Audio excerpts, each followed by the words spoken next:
نبی صلی اللہ علیہ وسلم نے فرمایا انسان اللہ سے دعا مانگتا ہے، زندگی بھر مانگتا رہتا ہے، اور اللہ زندگی بھر دعاؤں کو قبول کرتے رہتے ہیں، لیکن اس کو نظر نہیں آ رہا ہوتا، اس کو نظر، کہ اللہ اپنے طریقے سے دعا قبول کرتا ہے۔ اگر اللہ ایسے دعا قبول کرے نا، آپ نے ادھر کہا اے اللہ میری تنخواہ ڈبل کر دے، آفس گئے، باس نے کہا کہ جناب نئے وزیر اعظم نے جو اعلان کیا ہے اس کی منظوری ہو گئی، ٹھا ٹھا کر کے ایسے دعائیں قبول ہونا شروع ہو جائیں تو غیب پر ایمان ختم، پھر تو دعا کی ترغیب دینے کی ضرورت ہی نہیں رہے گی۔ سب لوگ مصلی لے کے مسجد میں آ جائیں گے، سارا دن دعائیں مانگتے رہیں گے کہ اللہ سے جو مانگو ملتا ہے، خربوزہ مانگو خربوزہ ملتا ہے، تربوز مانگو تربوز ملتا ہے، افطاری میں پکوڑے مانگو پکوڑے ملتے ہیں، سموسے مانگو، بھوک لگ رہی ہے کیا کریں، سموسے ملتے ہیں، جو مانگو وہ ملتا ہے۔ دعائیں تو لازمی قبول ہوتی ہیں، لیکن انداز وہ ہوتا ہے جو اللہ کرتے ہیں۔ اللہ کہتے ہیں میں اپنے طریقے سے کروں گا۔ اب اس کی بڑی لمبی چوڑی تفصیل ہے کہ کیسے قبول ہوتی ہے۔ بعض دفعہ جو چیز مانگ رہے ہیں اللہ وہی دے دیتا ہے آپ کو، بعض دفعہ اس کا متبادل دے دیتا ہے، آلٹرنیٹ دے دیتا ہے، بعض دفعہ نہ آلٹرنیٹ دیتا ہے نہ وہ چیز دیتا ہے، کوئی مصیبت آنے والی ہوتی ہے، اس دعا کی برکت سے اس مصیبت کو ٹال دیتا ہے۔ آپ اپنے بیٹے کے لیے بچی کے لیے دعا مانگ رہے ہیں اس کو ٹھیک کر دے، وہ ٹھیک نہیں ہوئی لیکن دوسری نے بیمار ہونا تھا، اللہ نے اس سے وبا کو ٹال دیا۔ تو جن کا غیب پر ایمان ہوتا ہے وہ تو مانگتے ہیں، اللہ سے مانگتے ہیں۔ پتہ ہے بھائی یہ ہو نہیں سکتا کہ جس خدا نے کہا ہے کہ میرے سامنے ہاتھ اٹھاؤ، حدیث میں آتا ہے اللہ میں اتنی غیرت ہے کہ جب کوئی اللہ کے سامنے ہاتھ اٹھا کے مانگتا ہے تو اللہ کو خالی ہاتھ لوٹاتے ہوئے حیا آتی ہے۔ بڑے سیٹ کے پاس کوئی بھکاری جائے اور پیسے مانگے اور وہ اس کو دھتکار دے تو بھکاری کہے گا نا یار نام تو بڑا سنا تھا آپ کا، بڑے سخی ہو۔ تو اللہ کو حیا آتی ہے کہ ان ہاتھوں کو خالی لوٹائے، دیتا ہے لازمی۔ تبھی ہم نے اہل اللہ کو دیکھا ہے کہ مانگتے بہت ہیں، بڑی لمبی لمبی دعائیں مانگتے ہیں۔ لوگ ان کو بے وقوف سمجھتے ہیں کہ یار یہ ہر وقت مصلی پہ دعائیں مانگتے رہتے ہیں لمبی لمبی، ملتا تو کچھ ہے نہیں۔ انہیں پتہ ہے کہ یہ بہت ملتا ہے اللہ سے مانگنے سے، لیکن اللہ کا انداز ایسا ہوتا ہے کہ صرف وہ مانگیں جن کو غیب پر یقین ہے۔ یعقوب علیہ السلام ساری زندگی مانگتے رہے اللہ تعالیٰ سے، اس مانگنے کا بدلہ کیا ملا ہے؟ دوسرا بیٹا بھی اللہ نے چھین لیا۔ عجیب بات ہے یا نہیں ہے؟ پہلا بیٹا گم ہوا تو اللہ سے اس کے ملنے کی دعائیں مانگتے رہے۔ دعا کیا قبول ہو رہی ہے؟ قحط پڑ گیا، کھانے پینے سے بھی گئے، اس سے بڑی مشکل، راشن لینے کے لیے بھیجا مصر اپنے بیٹوں کو، تو دوسرا بیٹا بھی بولو گیا، وہ بھی بادشاہ نے رکھ لیا۔ روتے روتے آنکھوں کی بینائی چلی گئی۔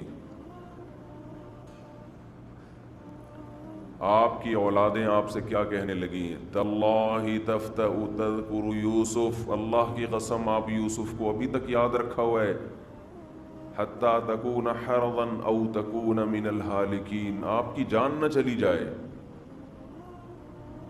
تو زبان سے یہ نہیں کہا کہ میں اللہ سے مانگ مانگ کے تھک گیا ہوں لیکن اللہ دینے کے لیے تیار نہیں ہے، میرا تو دوسرا بیٹا بھی گیا۔ جب دوسرا بیٹا بھی گیا ہے نا، اس وقت یہ الفاظ کہے ہیں کہ آنکھوں کی بینائی چلی گئی، گھر والے کہنے لگے کیا آپ کو ابھی تک یاد ہے؟ کچھ چیزیں غیر اختیاری ہوتی ہیں، اپنے اختیار سے غم کو سوچنا یہ شریعت میں جائز نہیں ہے، لیکن کچھ چیزیں انسان کے اختیار میں نہیں ہوتی۔ وہ غم جو آپ کے اختیار میں نہیں ہے اس پہ آپ کو گناہ نہیں ملتا، بلکہ صبر پہ ثواب ملتا ہے۔ شریعت میں حکم یہ ہے کہ غم کو بھول جاؤ، اس کو ایک ہی چیز کو لے کے مت بیٹھے رہو۔ لیکن حضرت یعقوب علیہ السلام کو اپنے بیٹے سے اتنی محبت ظاہر ہے اس بیٹے میں بہت ساری خصوصیات تھیں، وہ جانتے تھے کہ اللہ ان کو پیغمبر بنائے گا، کہ اتنے عرصے کے بعد بھی آپ کے دل سے غم نہیں نکلا، لیکن اس غم کو لے کر زندگی گزار دی، کسی کے سامنے اللہ کی شکایت نہیں کی کہ میرے ساتھ کیا ہو رہا ہے۔ اور دعا قبول کیسے ہو رہی ہے کہ دوسرا بیٹا بھی گیا، بیٹوں نے آ کے بتایا کہ آپ کے بیٹے نے چوری کی تھی جس کی وجہ سے بادشاہ نے اس کو رکھ لیا۔ قال بل سولت لکم انفسکم امرا، باپ نے کہا تم نے جیسے پہلے ایک کہانی گڑھی تھی دوبارہ سے ایک کہانی گڑھ لی ہے۔ حالانکہ اس دفعہ بیٹے سچ بول رہے تھے، چوری تو نہیں کی تھی لیکن الزام لگا تھا چوری کا۔ تو یعقوب علیہ السلام نے دوسرے بیٹے کے جانے پہ ایک لفظ ناشکری کا زبان سے نہیں نکالا، بلکہ کیا کہا؟ انما اشکو بثی وحزنی الی اللہ وَأَعْلَمُ مِنَ اللَّهِ مَا لَا تَعْلَمُونَ، میں اپنا غم تمہارے سامنے بیان نہیں کرتا، صرف اللہ کے سامنے بیان کرتا ہوں، اور اللہ کے بارے میں وہ کچھ جانتا ہوں جو تم نہیں جانتے۔ کیا مطلب؟ وہ مجھے تسلی دے رہا ہے اس میں خیر ہوگی، ہمارا کام ہے مانگنا، ہم بھکاری ہیں۔ یہ تو ملحد اور خدا کے منکر لوگ ہیں جو مسلمانوں کا مذاق اڑاتے ہیں کہ یہ دعائیں مانگتے ہیں اور ان کو ملتا کچھ نہیں ہے۔ وہ بھائی ہمیں اس سے غرض ہی نہیں ہے کہ رب کیسے دے رہا ہے، ہمیں اس نے پابند بنا دیا مانگو، تو ہمیں اہل اللہ کو تو مزہ اس سے آتا ہے کہ اس نے ہمیں بول دیا مانگو، وہ نہ بھی دے، مانگنا ہی ہمارے لیے سب کچھ ہے۔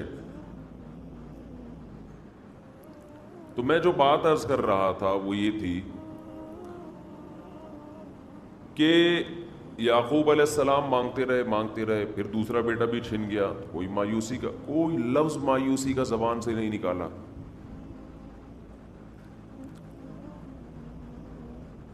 تو حدیث میں آتا ہے کہ ایک بندہ مسلسل دعا مانگتا ہے اور اللہ قبول کرتا ہی رہتا ہے، یہاں تک کہ یہ بندہ ایک دن زبان سے ایک لفظ نکالتا ہے، کیونکہ اس کو قبول ہوتے ہوئے نظر نہیں آ رہی ہوتی نا دعا، یہ زبان سے کیا لفظ نکالتا ہے کہ میں دعا مانگتا ہوں مگر اللہ قبول بولو نہیں کرتا۔ جیسے معاذ اللہ نقل کفر کہ یعقوب علیہ السلام اگر کہہ دیتے کہ اللہ کئی سال سے دعا مانگ رہا تھا بیٹا مل جائے، مگر تو نے تو دوسرا بھی چھین لیا، لہذا ثابت یہ ہوا کہ میں مانگتا تو ہوں لیکن اوپر والا قبول بولو نہیں کرتا۔ اگر یہ لفظ زبان سے نکالتے جیسے کہ آج کل لوگ نکالتے ہیں زبان سے، تو حدیث میں آتا ہے یہ جو جملہ زبان سے نکالا ہے اس کے بعد سے اللہ قبول کرنا چھوڑ دیتے ہیں، اس سے پہلے ہو رہی تھی۔ آپ نے یہ لفظ کہہ دیا اس کو ہلکا سمجھ کے، اللہ کے ترازو میں یہ کلمہ، یہ چھوٹا سا جملہ بہت بھاری ہے اللہ کی غضب کو دعوت دینے کے لیے. اللہ کہتے ہیں مجھے تانا دے دیا کہ میں قبول نہیں کرتا. ہوا و حرص والا دل بدل دے، میرا غفلت میں ڈوبا دل بدل دے.